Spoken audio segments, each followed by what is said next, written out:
I 33F, my husband 38M, and I have been together for 9 years and married for 6. We have 2 sons, 4 and 3. A little bit about our marriage. I stopped working when I became pregnant with our first son, and never went back to work because we haven't needed it. My husband makes a $400K working from home with a very flexible schedule. I tend to do more of the childcare since I don't work, but honestly not that much more. He loves spending time with our children, has a rather intense personality when it comes to organization, so he's very pro-cleaning, and one of his greatest passions, along with sex, is cooking, so he plans and cooks more than half of our meals. We still have our ups and downs of course, but overall we're both very patient and caring people and, up to this point, a very patient and caring relationship. Our views on child rearing align more or less entirely, and my entire family absolutely love him. His family is not in the picture. He grew up extremely poor in an unstable household. Before I got pregnant, we had sex 10+ times a week as a baseline. Of course sometimes one of us was too busy, or stressed, or physically unwell, and that was never a problem. All things usual though, we had sex more than once a day for years. Then we decided to have children. We both love children, and knew that this would change almost every element of our lives and marriage. In conversations around this, we did discuss the likelihood of sex being less frequent for a while, and it didn't seem like a big deal. During the pregnancy, we continued to have pretty regular sex. That changed drastically once my son was born. I felt like I had zero libido, but my husband was extremely understanding at the time. He said that I just grew a human, so it makes sense for my body to be prioritizing different things. He was more or less happy with more sporadic sex for the next 2 years, and I thought everything was fine. Once our youngest was around 18 months, he started to instigate more mornings and nights again. I turned him down a decent amount because I just wasn't feeling any desire for sex. After a couple months of this, he asked me what he could do to help me get my drive back to what it used to be. He asked this gently, and I didn't respond as well as I could have. It was upsetting in the moment, and we ended up having really the first big fight of our marriage over it. We both ended up apologizing, but it was only a couple weeks later that he instigated another talk about it. Mind you, it's not like we never have sex. We're probably having sex 2 to 3 times a week. He suggested that we get couples therapy and that maybe I should see an endocrinologist. I responded better this time, and agreed. Hormone panels came back regular, so we tried a couple different therapists for a few sessions each. Both basically said his expectations were unrealistic and partnerships are about compromise. In those sessions my husband's response was that he isn't ready to compromise on something that's so important to him. He was asked if it's more important to him than having a healthy marriage, and while he said no, in hindsight there was some definite hesitancy. Over the following months I noticed a decrease in emotional affection on his end. It's hard to put a finger on, and for a while I told myself it was just in my head. He's still attentive, caring, and affectionate, but there is just a lack of depth in the intimacy compared to the past 7 to 8 years. He also stopped initiating sex as often, which I hope was just him becoming more comfortable with some level of compromise. But I approached the subject with him. He said that getting rejected multiple times a week wasn't healthy for his emotional disposition, so he's balancing how much he initiates with how much rejection he can handle. Obviously I was happy to hear this, and I explained to him that I wasn't rejecting him out of any lack of love or desire for him. He said he knew that, but kind of brushed it off still. I've tried to get him to go to therapy by himself, but he insists that everyone has different method for processing things, and therapy isn't one of his. So things continued like this for the rest of the year, and to be honest I kind of thought this was it. Then comes last night. He walked into our room after putting the kids down, we take turns reading them books before bedtime, and said he needed to have a serious discussion. I immediately knew it was going to be about sex, because the only times in the 9 years I've known him that he says we need to talk with such somber dread, it's about our sex life. I was not at all prepared for what he said though. Through tears, this is the first time I've ever seen him cry from sadness. He said that he wasn't built to be in a relationship that didn't regularly express love through sex. He said that he would always love me, and that I'd always be the mother of his children, but he can't and won't go on like this. He told me that he believes there are only 2 options. Either we divorce and continue to co-parent, or we open up the marriage and he finds someone else to have sex with multiple times a week. Transparently, the first half of the ensuing conversation is a bit of blur because of how emotional it was. I went from being devastated bordering pathetic, to furious with more rage than I've ever felt in my life. I said some things I regret and didn't mean. He stayed relatively calm throughout it, but he did say that he wouldn't have a conversation with me if I kept yelling. Eventually I calmed down, and begged him to try and rekindle our sex life. I even tried to initiate right there, which is incredibly embarrassing now, which he rejected. He said he was open to working on getting our sex life back to a place that was happy for both of us, but that can't mean me having sex when I don't really want to, and that he has needs he has to go get elsewhere for now. I told him I didn't want to open up our marriage, and begged him more to work it out. He said he needed some space and he was going to go stay with a friend of his for the night. I texted him early that morning to let him know not to come, and that I was going to take the kids to visit my parents for a couple days. He was hesitant but agreed to let me take them for a while I process. I don't know what to do. I don't want to lose this marriage, but the thought of him sleeping with other people hurts so fucking much. I don't know what I'm looking for, or if there's any advice to be had. I feel like my world is collapsing and it's my fault.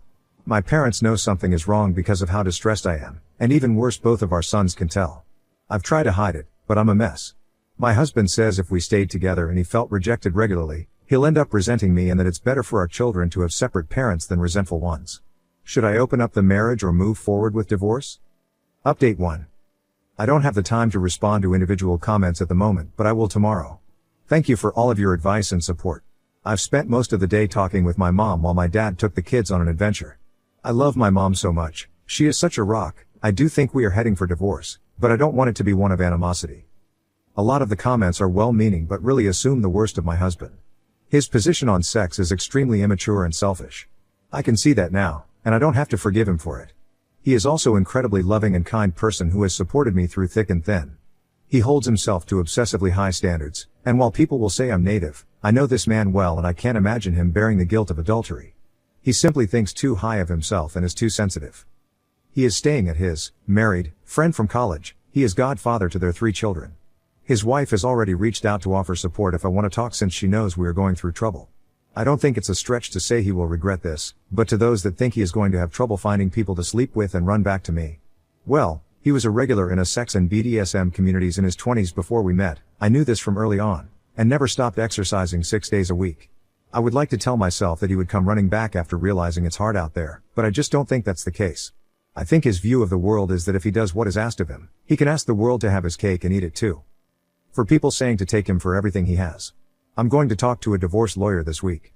I will of course do my due diligence, but he has always been generous with his money, with charities, friends, etc., and loves his children as much as I do. I do not say that lightly. I'm not going to try and ruin him, as some have suggested. We are still going to be co-parents even if we separate, and I want to handle this with maturity. If we don't see eye to eye, then I won't shy away from court, but I honestly think he will sign whatever number I give if it's remotely fair. He is a bad partner for his decision, but you don't know him like I do, and he isn't a bad man. I've watched him struggle to figure this out, and he is too selfish to accept the obvious answer, but it isn't for lack of remorse. Just, immense selfishness and a will that believes the world can be what he wants, while also wanting it to be one of love and compassion. If that makes sense. Thank you again. We'll respond to comments when I have time. Update 2. There are so many more comments and DMs than I could have imagined. Many of you have offered great advice and support. Many of you are well-meaning, but have obviously been hurt and are projecting some of your anger onto a situation rather than providing advice for the context provided. To everyone with good intentions though, I thank you so much. To the misogynistic /incels /creeps that invariably come out of the woods, fuck you. My husband wants to meet and talk this evening. I'm going to meet him. I'll give one more update after we meet, if that's allowed. There are too many comments at this point to respond to them. To answer some questions that seem genuine. 1. Yes, he is obsessive, and yes, he has childhood trauma. These things don't excuse him from what I now realize was an entirely unacceptable decision to give me an ultimatum. 2. To say that the sex is good for me when WW do have it would be an understatement.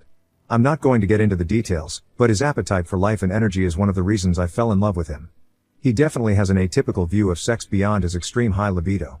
He'd describe his view as not being orgasm-oriented, and he often doesn't orgasm. Strangely, that's not the important part for him. I used to joke that he has sex like he cooks. Most of the best meals, and all of the best sex, I've ever had have come from him. 3. The advice here has made me realize that we are probably going to get divorced, and no matter what he needs therapy. He's so high functioning that I never really thought he needed it, but some of you have made some excellent points and my mind has completely changed on that. No matter what, I love him and he will always be the father of our beautiful children, so I will try to convince him to go to therapy even with us divorced. 4. I'm not going to spend more time on the infidelity. I'm sure some people are sincerely trying to help, but there's obviously nothing I can say to convince many people that I'm not entirely native or wearing rose-colored glasses. That's fine. I'm sure denial is the first step is true for lots of adultery survivors. Internet Strangers Project. It's what we do. 5. Yes, my libido was matching his pace for years, but I think a key difference may be that I wasn't like that before I met him. When we started dating, his friends endearingly called him slut because he slept with a lot of women. I knew all this. I was his first serious relationship at 29 years old, and I liked that. I always felt like his friends treated me a little special because of it. In hindsight, we should have talked about the inevitable eventual decline in sex frequency. I remember looking across the table from him on one of our first dates when he said I eat a lot of great food and have a lot of great sex. At 24, it sounded like he had figured out what was important. Now at 33, I don't think he's matured appropriately to recognize there are so many more important things. I feel sorry for both of us that this is the case. 6. Reading divorce literally hundreds of times in the comments has helped, I think. It still doesn't feel real, but I don't feel uncontrollable devastation every time I think about it now. I'm trying to digest that is probably where my life is heading. I want the divorce to be one that is led with love. I don't care that internet strangers think that isn't possible. He may not be capable of living the life I want, but he's capable of that. Also, so many people are saying I should tell everyone why we are getting divorced. It's just another point that none of you know him. I promise he will tell them. He will say we were no longer sexually compatible. There will be shock, but probably not as much as I wish. He is an incredible friend and godfather to more than one set of friends' children. They will stick by him, just like he would stick by them. Final update. So many people have expressed interest in an update, and I do feel somewhat indebted to those of you who gave advice and perspectives that have actually helped me. I wasn't really expecting my post to end up influencing me in any way, but it did make a difference. r/relationship_advice clearly stated in their rules that only one update is allowed, so I'm writing one here. I will pay it forward, and try to offer advice when I can to others from my main account. This will be my final update. Before I met my husband last night, I read every single comment and DM. Yes, every single one. With that in my head, I drove the hour to our home, leaving the kids at my parents'. I went in with multiple intentions, but overall I wanted to keep my composure. I was scared to be hopeful, but I knew that deep down I was yearning for this to be a conversation where we felt connected. When I walked in, he was already sitting at the table. Jesus Christ. He looked like shit. This is a man who is typically hyper-composed, so before words were even said I had already never seen him like this.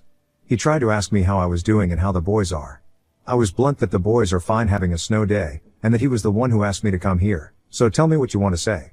The way I said it didn't feel good as there was an air of coldness that is just so foreign to how either of us speak to each other, but it's how it came out. He started by apologizing and saying that he could have done better at organizing his feelings and presenting what he thought our only remaining options were. I didn't read too much into this because he almost always thinks he could have done better in every situation in hindsight and is rarely satisfied with how he performs. Then the surprise. He said that he thought about it, and that opening the marriage wouldn't fix anything, and that it was a desperate and frantic idea he had thought the night before.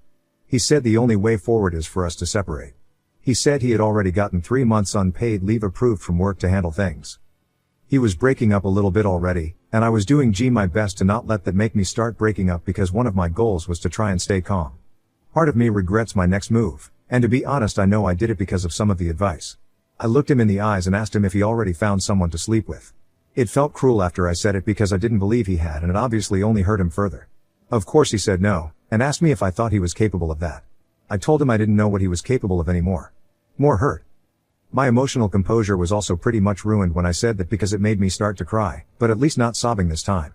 He said the same things he said last time I saw him. That he would always love me, and that more important than anything is that I will always be our son's mother. We were both crying, but controllably, when the next thing came out of my mouth before I could even process it. I asked him if he's really ready to completely miss half of their lives. I knew obviously we were going to talk about our sons, but that question wasn't premeditated. It was a bomb. The last time I saw him was the first time I saw him cry from sadness, but it was controlled crying. The only words he managed to squeeze out were I don't know what to do, and then absolute breakdown. It isn't that I was any way surprised by his love for our boys. I've known that since day one. I just honestly have never thought he was capable of losing control to the degree that followed though.